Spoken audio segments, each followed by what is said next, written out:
chore. But instead I laid in bed, I feel that evening door.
Terror, an instance or cause of intense fear or anxiety.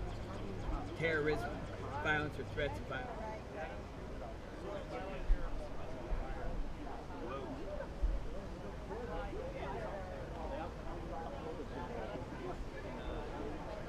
Hello.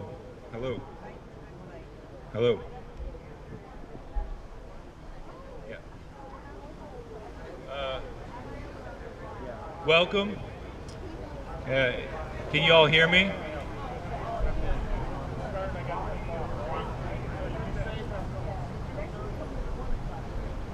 Is that better? All right. Hello, my name is Aaron Hughes. I am an Iraq veteran against the war. I'm a member of About Face, Veterans Against the War. And today I would like to welcome you all to an anti-war memorial ceremony and the celebration of life of Barry Romo and the celebration of the past and future of anti-war veteran activism. Just so people are aware of how this is going to go, the program. We have a handful of speakers. Then we're going to have a moment of silence. Right after the moment of silence, we're going to be passing out these flowers. And we're going to invite people to walk down to the river and place the flowers in the river as an activation of memorial. And then that will be the conclusion of the program. So, it's Memorial Day. It's important to lay the context of today.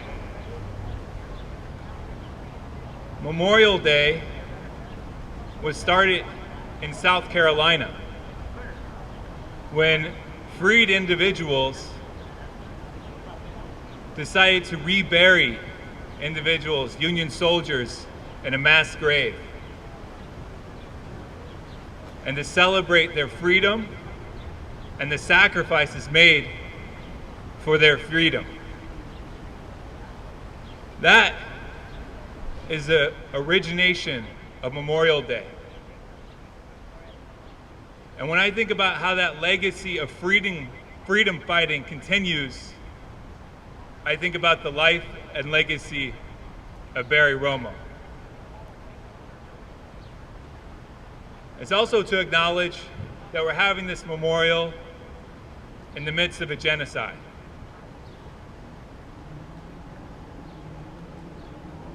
Veterans, since October 7th, have called for a ceasefire, demanded an end to the violence, an end to the occupation, an end to the apartheid, and Barry Romo was a part of that. Veterans know all too well the way states can perpetuate violence endlessly.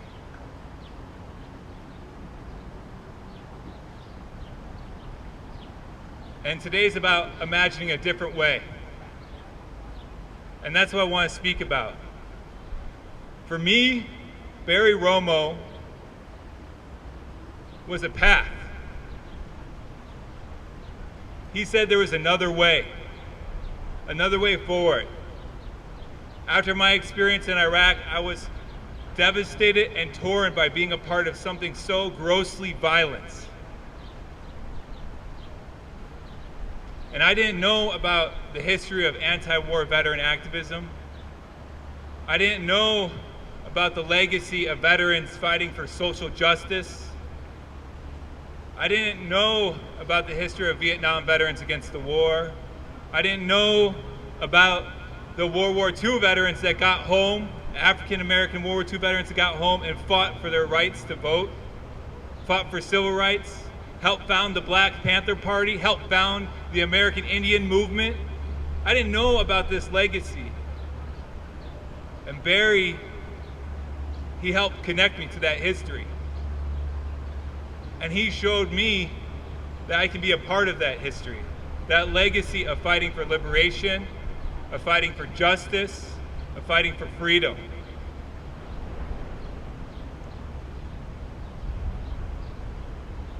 One of the most important things, photos that Barry Romo would always share when people would come to his apartment. His apartment was like a museum. And he had a photo of him speaking with Vietnam veterans against the war at Medgar Evers' grave in Washington, D.C. And to him, Medgar Evers showed a way, a path forward. And so today, I'd like to think about this legacy, this path that we have, and let's claim it and bring it forward so we can imagine another way forward. I'll just say, to me, veterans come from some of the most marginalized, impoverished communities in the United States, targeted by state violence often, and then to be incorporated into state violence. We embody the contradictions of American exceptionalism. We embody the contradictions that we all live with. And the work of unpacking that is endless. And I'll never forget, this moment in which I went on a speaking event when I first started getting active to Iowa. And I went to a program where Joshua Castile, a conscientious objector who was in Abu Ghraib, who refused to continue to be involved with interrogations there. And so instead of being involved in interrogations, he was put onto the burn pit. He got cancer and died. And I was there listening to Joshua Castile's program about his testimony, and it just tore me up. I was a part of all of this violence. And I came back from the program and I was just crying and crying and crying. And Romo just grabbed me and held me. And he said, everything's gonna be okay. It's gonna be okay. And I know the love he shared with me, and the love he shared with so many of us, and the love that we shared with him was a reflection of that struggle for freedom, that struggle for peace, that struggle for justice, that struggle to transform those contradictions of American exceptionalism into something beautiful. So here's to Barry Romo.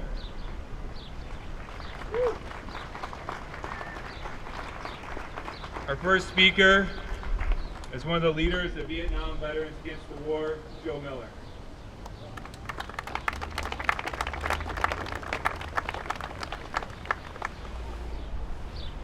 Okay, everybody hear me okay?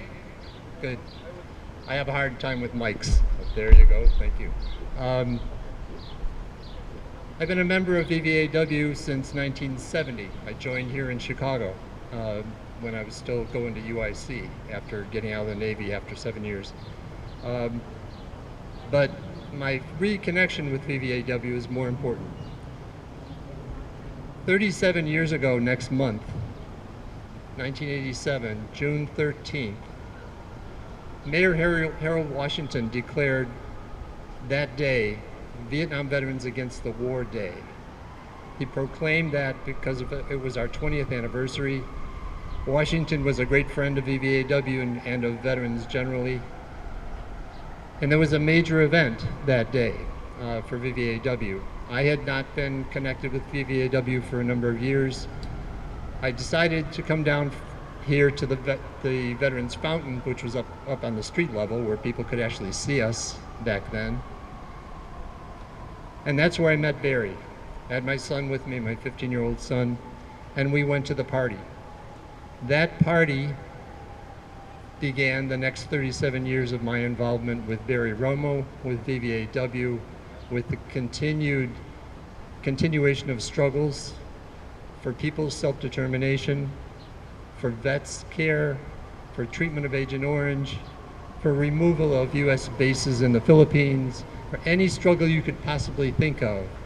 VVAW was involved, Barry Romo was at the head of it. He taught me so much over those 37 years. And he taught my students so much. I began teaching political science down at the University of Illinois in 1988. And every semester I had a course about the Vietnam War.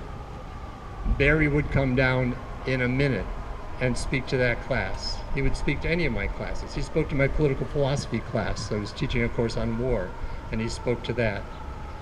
I always remember one student asked him a question, "What did you think about the hippies?" Barry's response, "We all wanted to be hippies. We came home and we were hippies." So Barry's spirit is one of love, one of education, one of a continuation of struggles no matter what. He kept fighting till the last day. And that spirit is with us all the time. So keep in mind Barry Romo's history. Pick up a copy of the VVAW paper, The Veteran. Make sure you get a program, certainly. Find out more about Barry if you don't know anything about him. But thank you for being here today, and thank you for remembering Barry.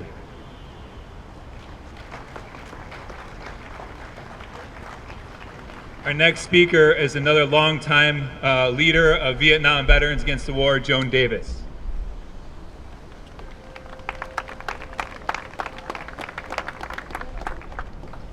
Hello, everybody. Oh, this mic. No, I'm too short. Hi, everybody. I'm a 50-year VVAW member. Maybe one of the people who've known Barry the longest.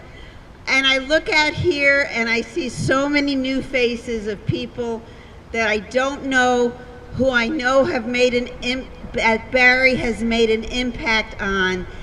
And that's because of who he was. That's because of what he stood for. That's because you knew that in a pinch, you didn't have to ask twice. He would be there for you. Even if you hadn't seen him in years, it didn't matter. The friendship ran so deep. I'd like to talk a little bit about the Barry that people haven't talked about yet. And that's the Barry of joy and fun. And only a few of you out here probably remember the VVAW campouts in Milwaukee. Okay, we got a few hands. Well, I'll just say there are a lot of things we probably can't talk about here about the VVAW campout. But a time to share love and friendship and joy, and trying to create the kind of world that we want to live in, and we want our children to live in, and we want our grandchildren to live in.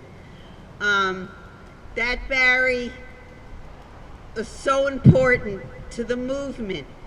When we get caught up in sectarianism, we get caught up in stupid shit. When we need to be dealing with the big issues, what really matters, we need to be taking care of one another, We need to be ending the violence that we see around us and the endless wars.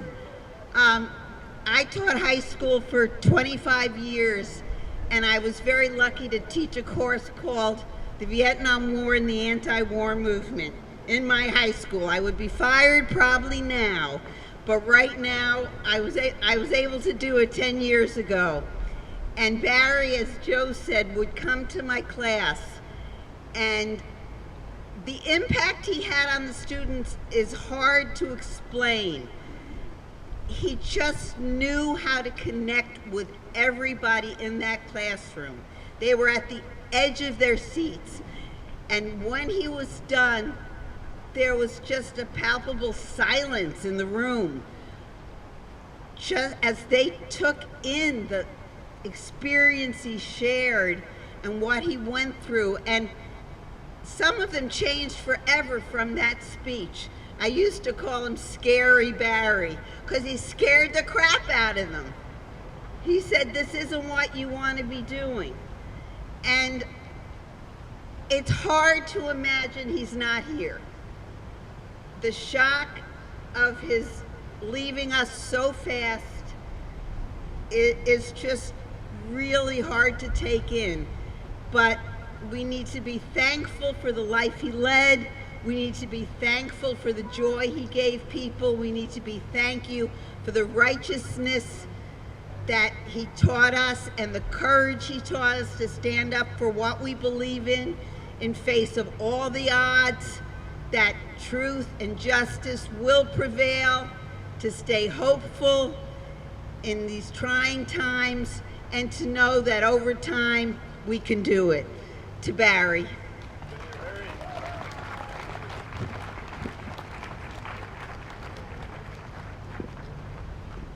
Our next speaker is a longtime, someone that helped build Iraq Veterans Against the War, Geoffrey Millard.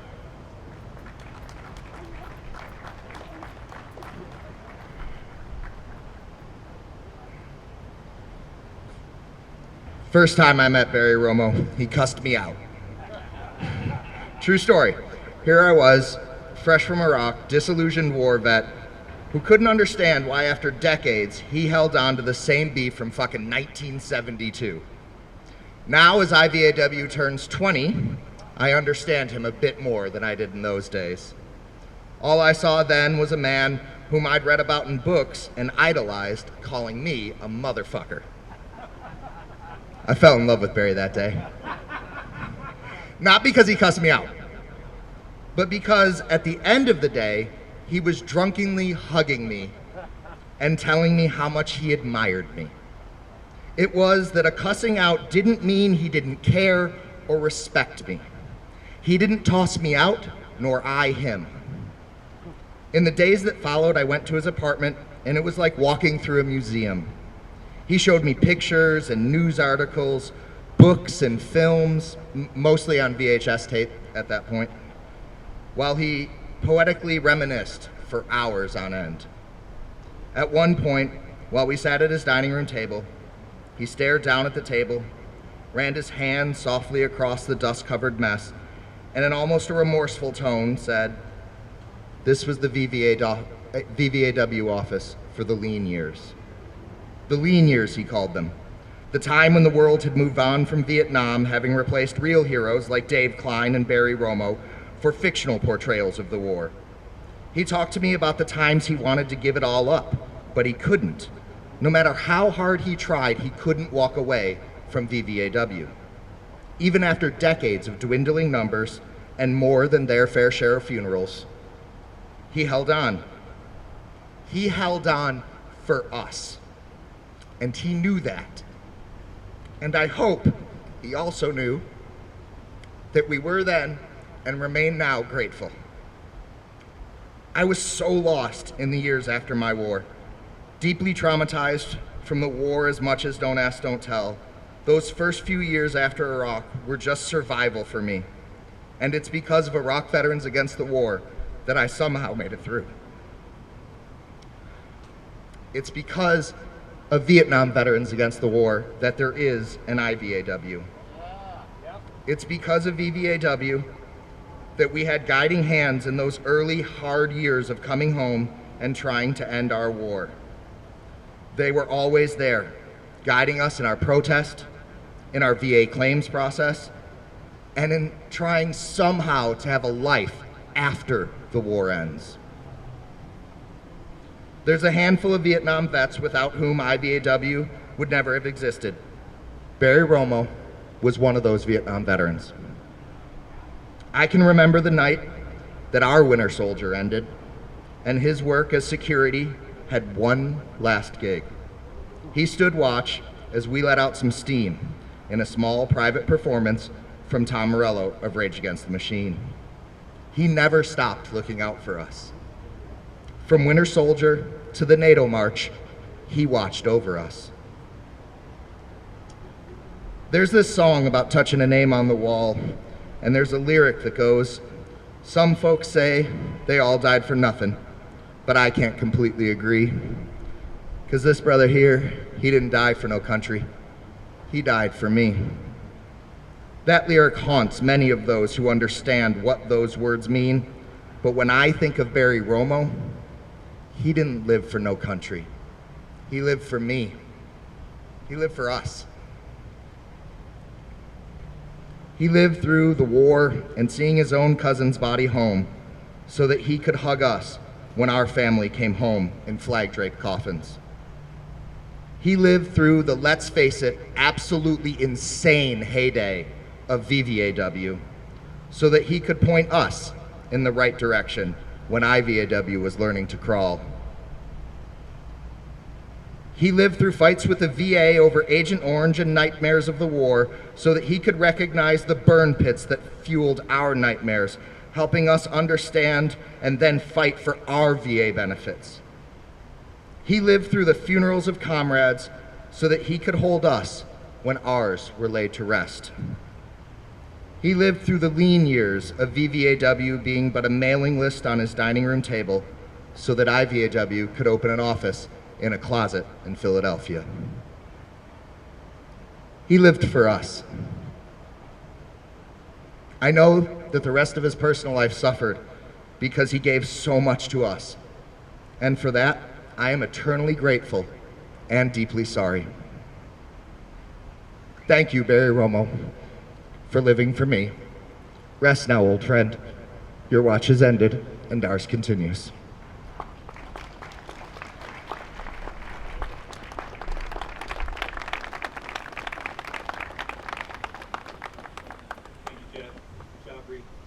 Speaking of the future of anti-war veteran organizing and activism, Arti Walker.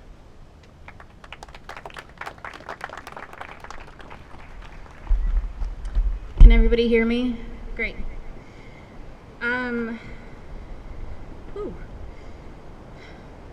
My name is Arti Walker-Peddakotia. I am a board member of About Face Veterans Against the War, also known as Iraq Veterans Against the War, and a former Oak Park Village trustee and a community organizer.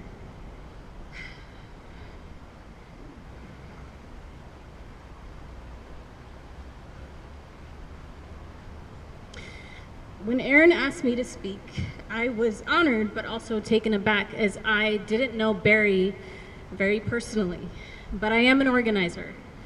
So grounding myself in the organizing tradition of speaking truth to power, a tradition that Barry lived by his entire life, I want to share my thoughts on the future of anti-war organizing. And I want to start by saying this. If we are to have a future, it must be a future that sees the abolition of the military-industrial complex. Woo! That's right! Or to put it another way, if we do not abolish the military-industrial complex, we will not have a future.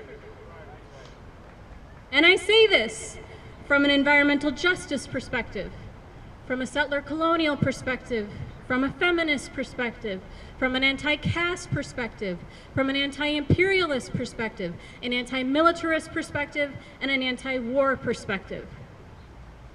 I can't speak to all of those perspectives today.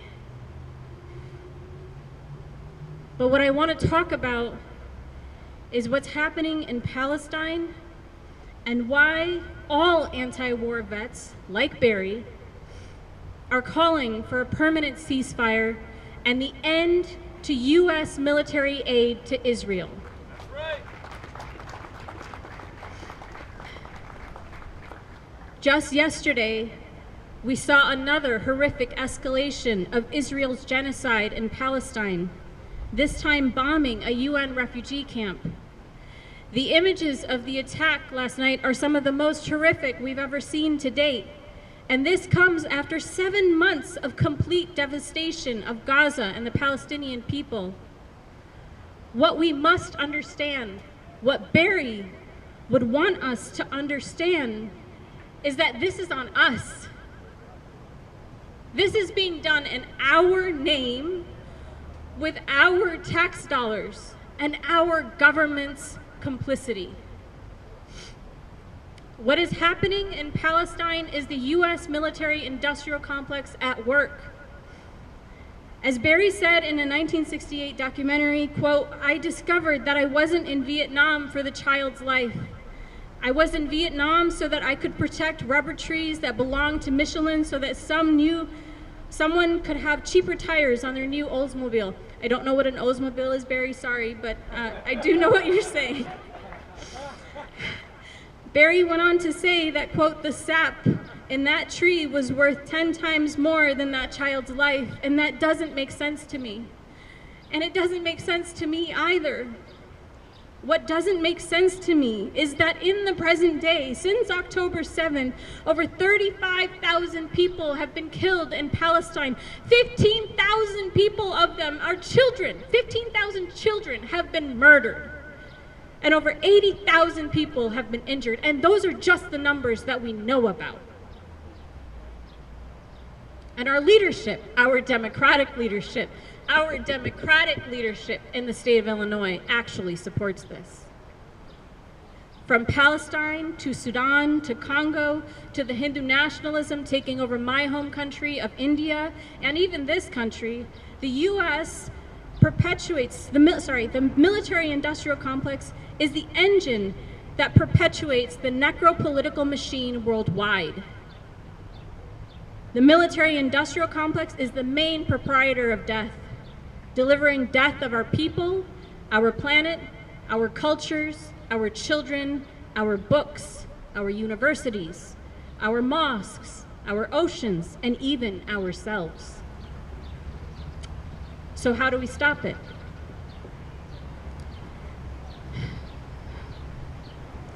Barry and so many others of his generation gave us the answers.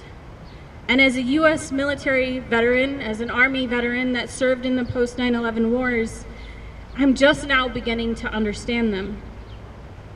But before getting to the answers that lead us away from the necropolitical military-industrial complex, I first want to say this, and I think Barry would say this too. Moral apathy is not the answer. Barry didn't believe in it, and neither do I. The future of anti-war activism is a future built on the abolition of the military-industrial complex, the abolition of the prison-industrial complex. The future of anti-war organizing is also a radical feminist future.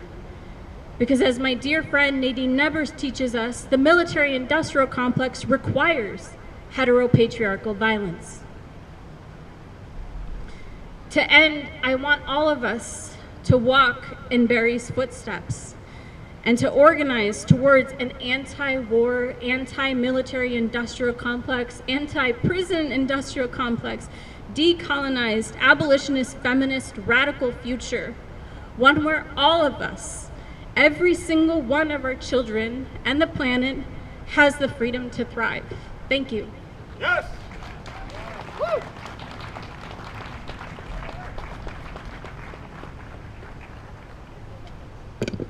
Thank you, Arti.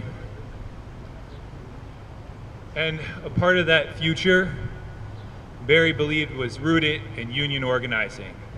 And he spent his life organizing within unions and working with different unions. And some of the people he worked with, one of them is here from National Nurses United, Adelena Marshall.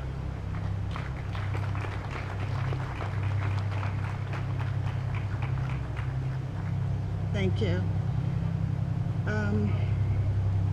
Barry was there for a lot of people.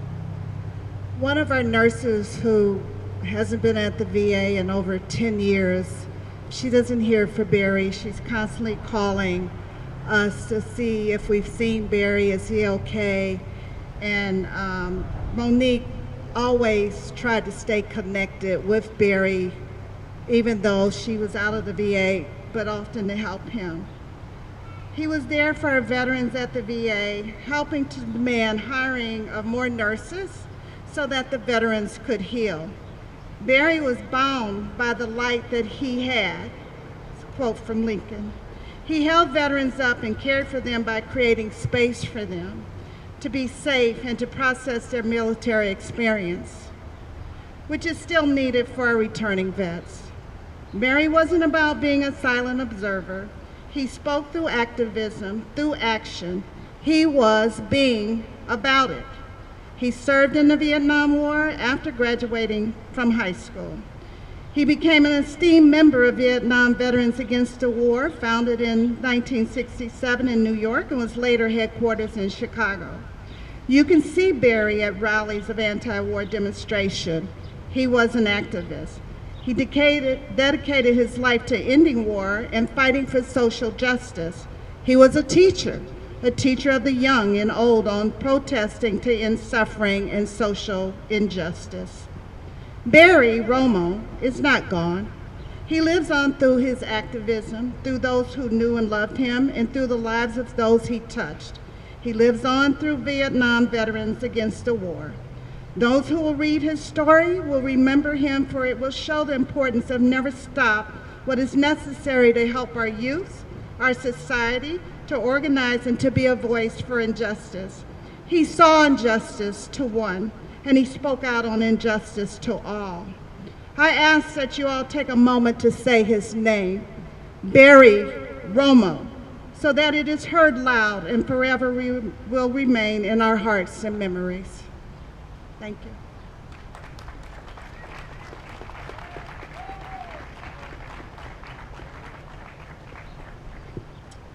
Another union leader in this great city of Chicago, Kurt Hilgendorf from the Chicago Teachers Union.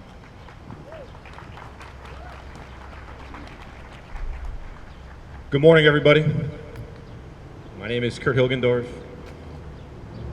And Barry Romo was a man of the people. And if anybody who's here who knew him, you know what that means. He loved people, and he loved them deeply.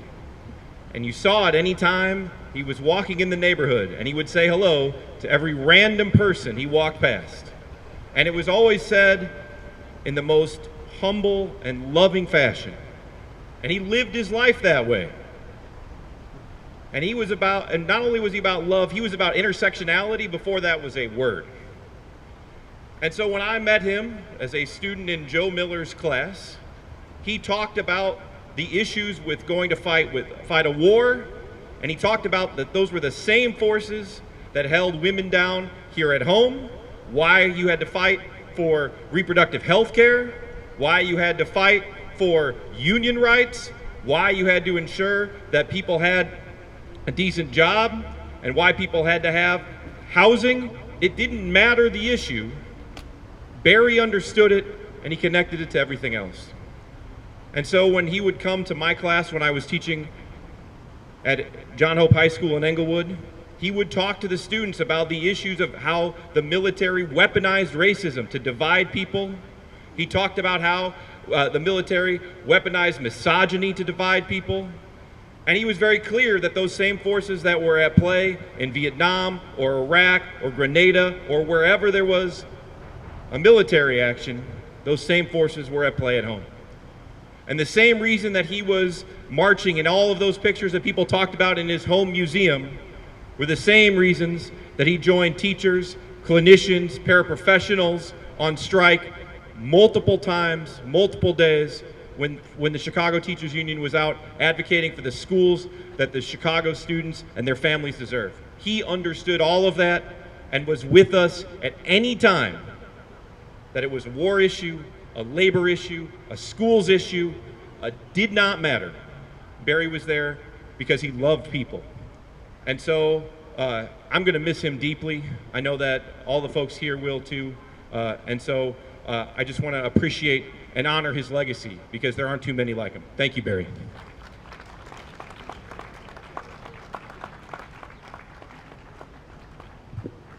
Our next speaker is Cesar Ruvalcaba, excuse me. Cesar. Thank you. For the first time I met Barry Romo was when my oral history teacher at Columbia College asked me to interview a veteran, and out of all people, Barry Romo was her choice. And I was like, you're kidding me, you sent me to interview VVAW, the head chapter of VVAW. And I was like, I better not screw this up. And I met the best friend I've ever met in my adult life. But as you can tell, everybody here has been just speaking from their heart, and for good reason. Barry Romo is a one-in-a-lifetime kind of person you meet, and for good reason. He has no qualms about swearing, but he talks to you from his heart. He's a great guy. He became my friend. The oral history class, this 20 question questionnaire went to the archives in Washington, D.C., so I made sure I didn't screw it up. And I became a member of VVAW. I was the guy here who translated everything from English to Spanish for Telemundo and Univision, being bilingual.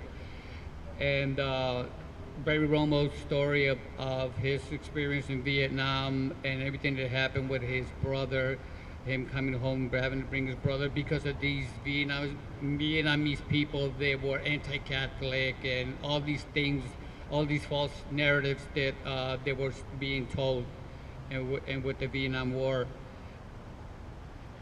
it was obviously, we all know, it's all BS, it's all bullshit.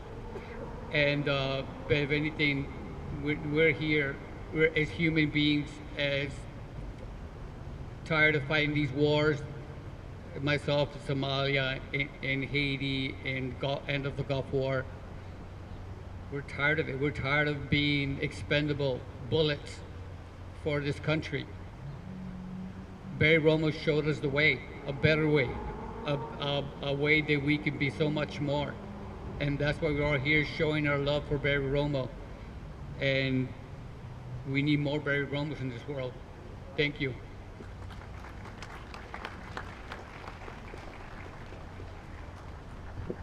Thank you, Cesar. Our last speaker is another leader from Vietnam Veterans Against the War, Meg MIner.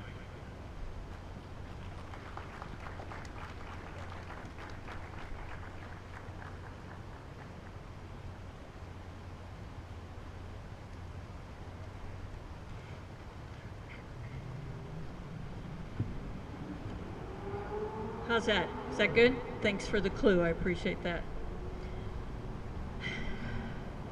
I was angry when I met Barry in 2002. I was angry that George W. Bush and company were manipulating the understandable grief people felt after 9/11.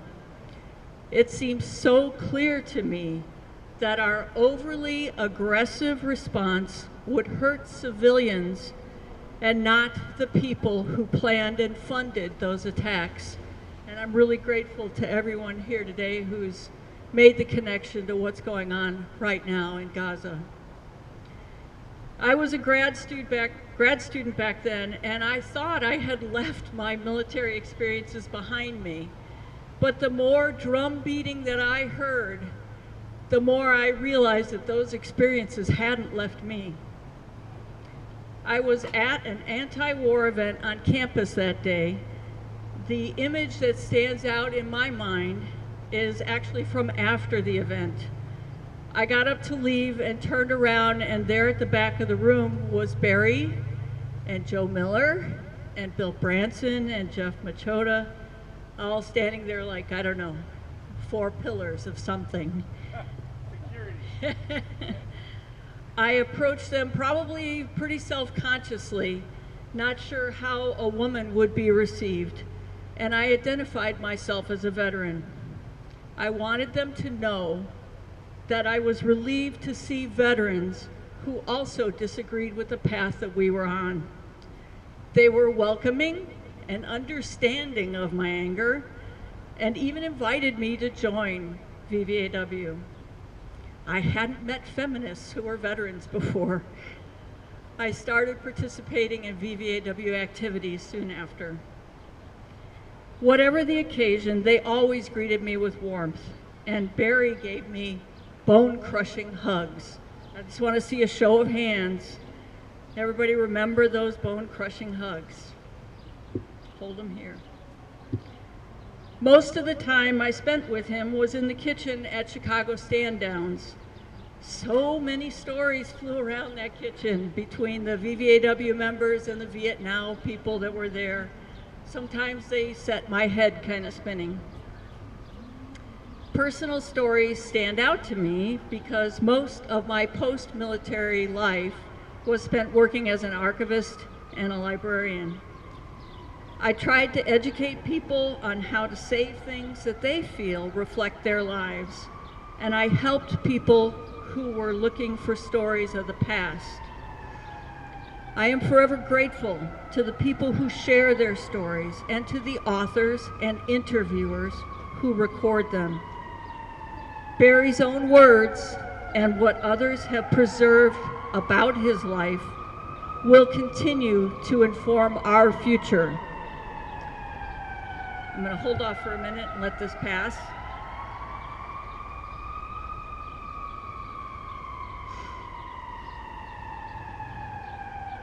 Hope everybody's okay. The overarching message that I get from Barry's life's work is the importance of unity.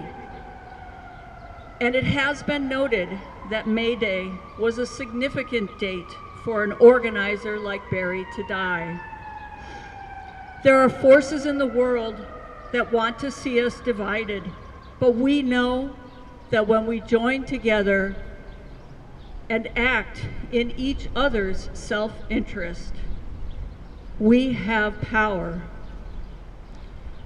Let's continue this work and resolve that on future May Days, we will be reminded of Barry's efforts.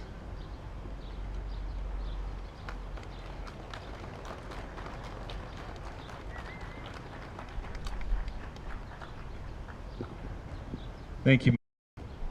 In closing, I just would like to acknowledge all of our fellow veterans behind us and all these banners reflecting the decades upon decades of movement work. These are Barry's banners. We picked them up from his apartment. You know, everything from the fight for Agent Orange, an acknowledgement of Agent Orange, no more rich man's wars, when will it ever end? All the way to, he helped paint this banner here, Veterans Demand Ceasefire. So as Adelena said, let's, if you wouldn't mind repeating after me. To Barry Romo. Barry Romo. To Vietnam Veterans Against the War. To Vietnam Veterans Against the War. To Iraq Veterans Against the War. To Iraq Veterans Against the War. To About Face Veterans Against the War. To About Face Veterans Against the War. To the people of Gaza. To the people of Gaza. To the people here in Chicago. To the people here in Chicago. Let there be peace. Let there be peace. Have a moment of silence.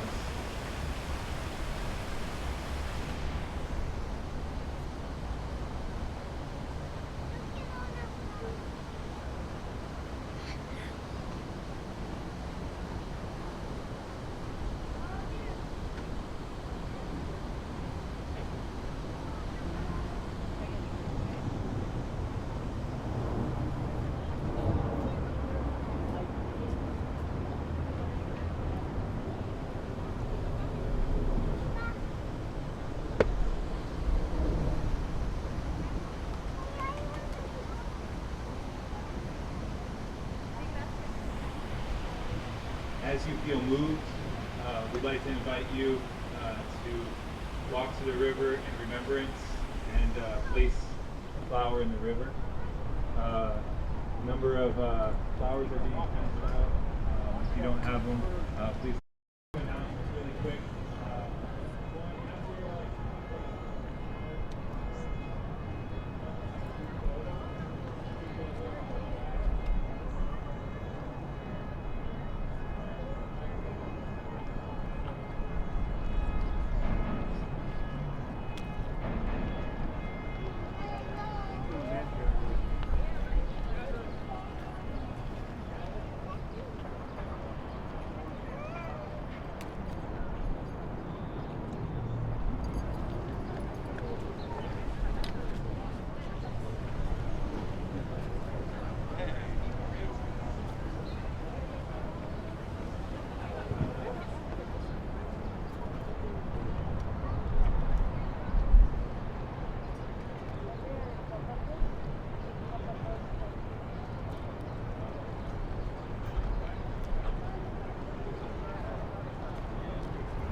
That's for sure. We will never stop trying. Yes.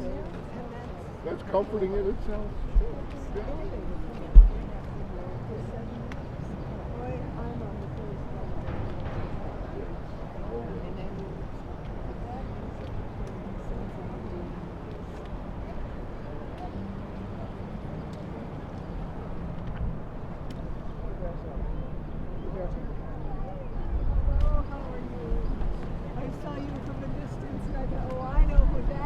The beard's all gray, yeah.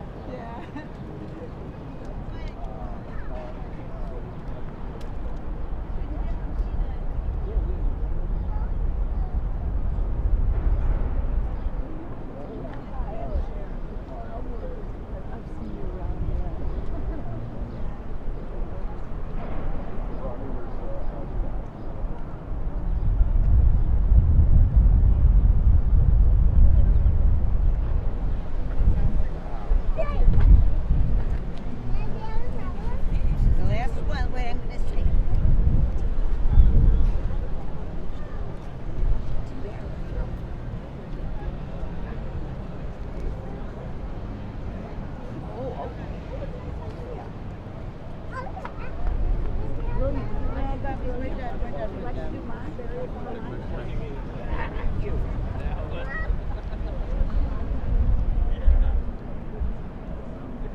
Yeah.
Bigger picture of you. When it was low. Low is working. From the rooftop, pulling out damn bouquet. With a local blind. I want to get